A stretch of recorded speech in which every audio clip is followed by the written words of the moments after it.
Ooh, arr, okay. Welcome along to I'm going to say Homebrew Wednesday, but it's a Sunday here today. And what I've been doing is I've been trying to. I've had a good 2 days. I got out of my flare up. Went to the Buddhist center and I've been doing. I did some really good meditation. Was right into it, and it suited me fine. And I had a great sleep last night. I went back to meditation again this morning, and I've come out firing on all fours. So I'm going to just uh, top up my beer, and we'll have a chat. Cheers. I've been talking about. I've been trying to study the Yorkshire accent because I have a couple of friends at the Dharma Centre, talking about the Dharma Centre, who are from Yorkshire. Actually, there's a few around. But anyway, a couple of lovely lassies who, and one of them is said to me, how would you go at how would you go at making a Yorkshire bitter? I said, well, I'm not sure. A Yorkshire bitter. I make a mean best bitter, silver medal at the Nationals. A Yorkshire bitter. Now, what is a Yorkshire bitter about? So I've been doing a bit of study this week, and anyway, getting this pint here that I've just poured in a Yorkshire style glass, I might add. Apparently, they actually will drink. They drink out of these little these pots. And I love the dipple pot. This is a half pint. Beautiful. Cheers. Cheers. Ooh.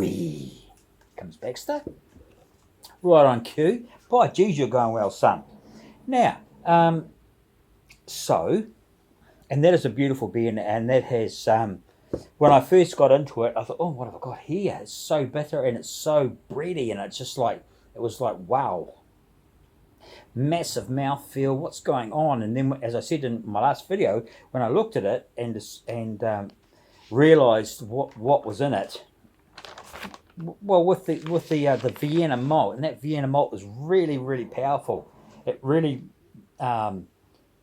beefs up your beer, and I can imagine that Vienna malt would be a good addition to your stouts and to your porters. Pardon me. Now, so where was I? So this is going well. I'm happy. I think this is number two. And I have actually done another couple from some other brewers, but in this sort of series we've had Stoney's stout. It's peanut butter stout. They didn't put the peanut butter in, and we've got this one here. It was number two. Was the red ale. You can see it's clearing up beautifully. It's got a lovely red colour. Carbonation's beautiful. I've actually got a couple to send up north to my mates up there. I can get in here. And this is in a clear bottle. And you can see how red it is. Well, I hope you can see how red it is. You can see that redness in there? It's a beautiful, brilliant red colour. Put two in some clear bottles and two in some green bottles. So I'll be sending them up to Roy and to Jared. Jared. Tube D. Where did Jared come from? Tube D. Oh no, your shout. Cheers, Jared. Up north. To Tube Dino's, and he'll give it a really good inspection. And also, I'm really hoping that Roy will give me some feedback as well. And I want all the drama. I want to know off flavours. I want to know what you think about it, and I want you to be tough. Okay, so there it is. I've said it. None of this mamby-pamby, oh, your beer's really good, mate. Yeah, good on you, son. I want to know what it's like. I want to know what you think of it. Personally, from the keg after 4 or 5 days, beautiful. Beautiful. When I first tasted it, I thought, ooh, that's a bit bitter. That's a bit sort of strong, but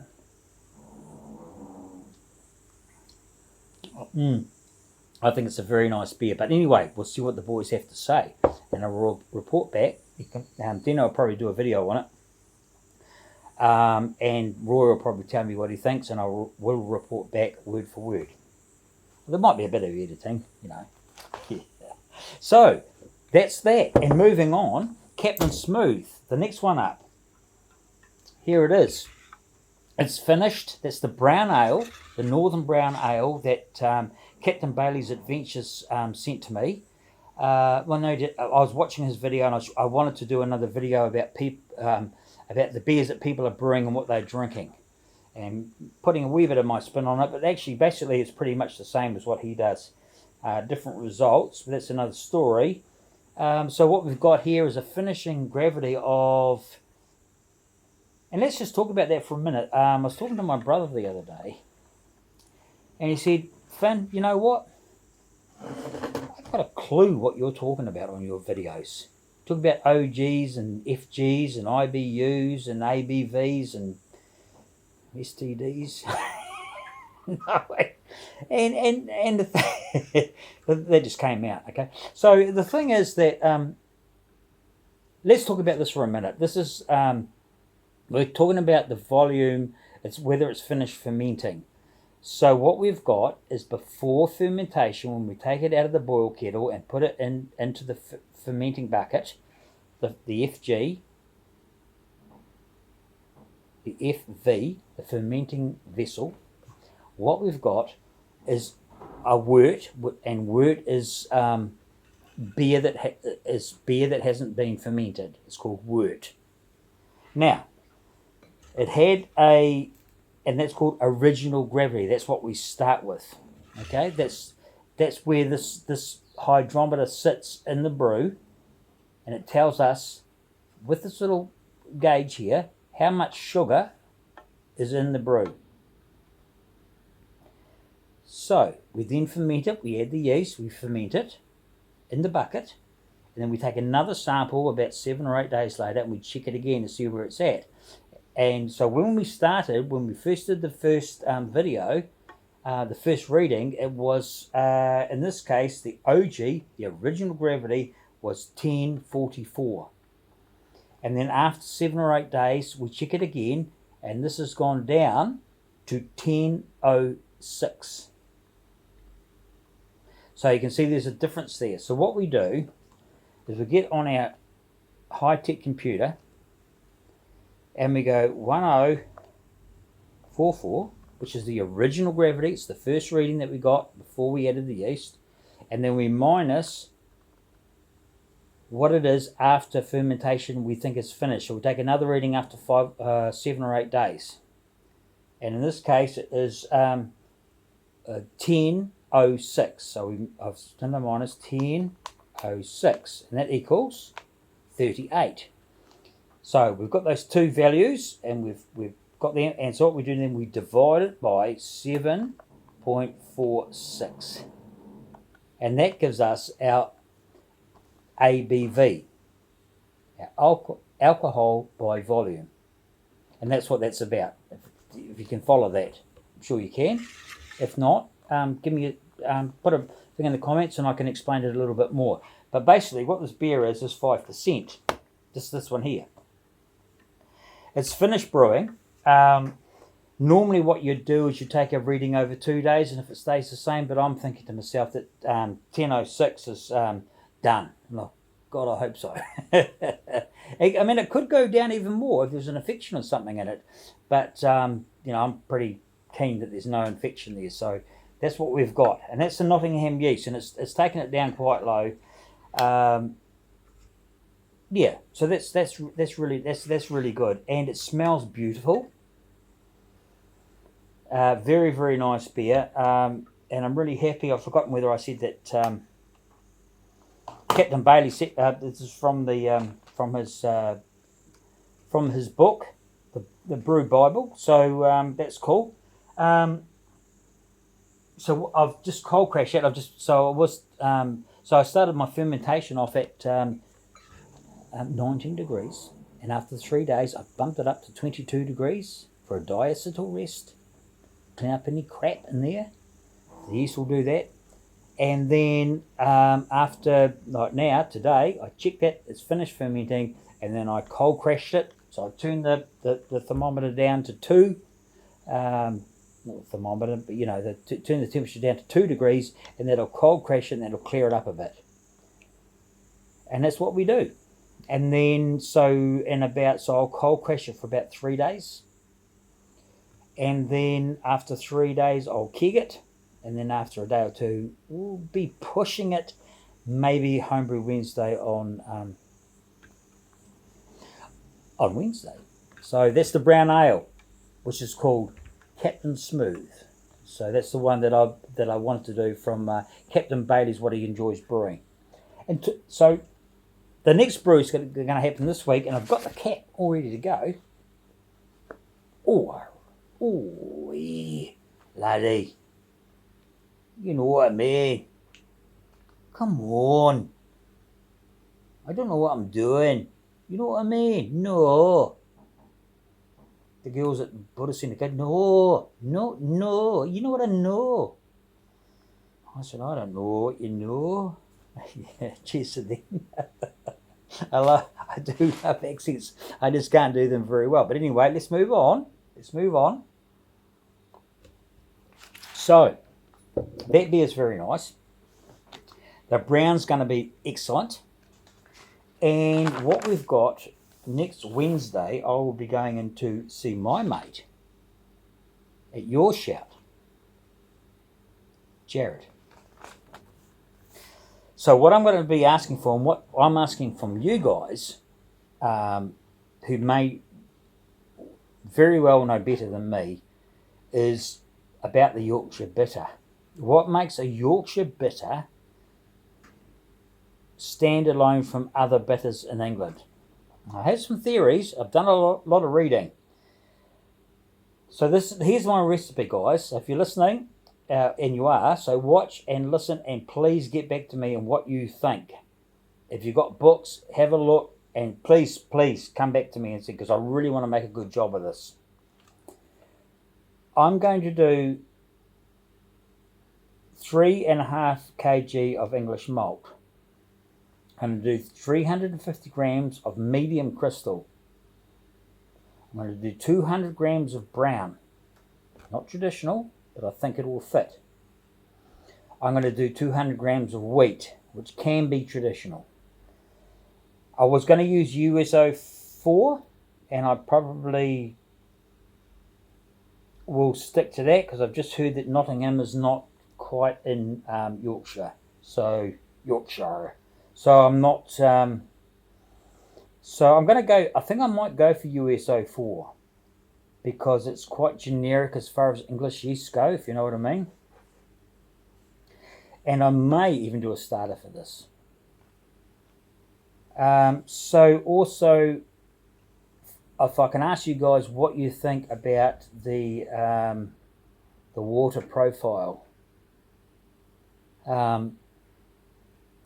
I haven't done the water profile yet, and I need to look at that. But I mean, I could just...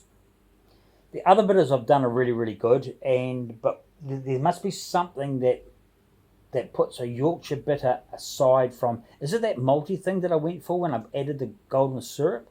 And it gave that really... and it had the 90-minute boil. So maybe the 90-minute boil will be a key. If it has that caramel, can you tell me, guys, if you live over there in Yorkshire or wherever, DTS and all you fellas, in England there, I know if you know what gives a Yorkshire bitter their own special place in the bitter community, if you like. Basically, what I've found is that it's not so much. Basically, what I'm sort of finding is this, and you get this with beer a lot, is it's more the community and the pub. You can have this, I'm guessing here, but I've got a feeling looking at recipes that it's more about the atmosphere in a pub that you walk into and you get a pint or a half pint of Yorkshire bitter, and you've got the guy behind the bar with the accent, and you've got people sort of, in the low lights and a bit of sunshine outside, you want to go and sit outside. I'm wondering if it's more of a communal kind of, I'm trying to put my finger on it. It's something that, go for a pint of bitter. And you've got the accent going, and everyone's going, and just enjoying the camaraderie and the friends and everything. Is that what makes Yorkshire Bitter special? And if I was to taste it here in New Zealand, in my humble brew shed, would I get the same kind of feeling about it? I think with all my studies and everything that I've looked for on the internet and talked about, I think I probably would. I think I could take myself back there. I think it's a wonderful thing, the pub culture in England. I think it's a wonderful thing. Anyway, so what we've got the red IPA. Up dinner, up dinner. Can I make a Yorkshire Bitter? Up dinner. The brown ale is cold crashing, and that's going to be. I think that smells absolutely wonderful, and I think that's going to be good. Thanks, Captain. You're a top man. Always love your channel. Pardon me. And so the Yorkshire Bitter, which I'll be brewing I'll be brewing it next Thursday, and I'll do a brew down that. It's called Poddington Beer. That's what it's called, Poddington Beer.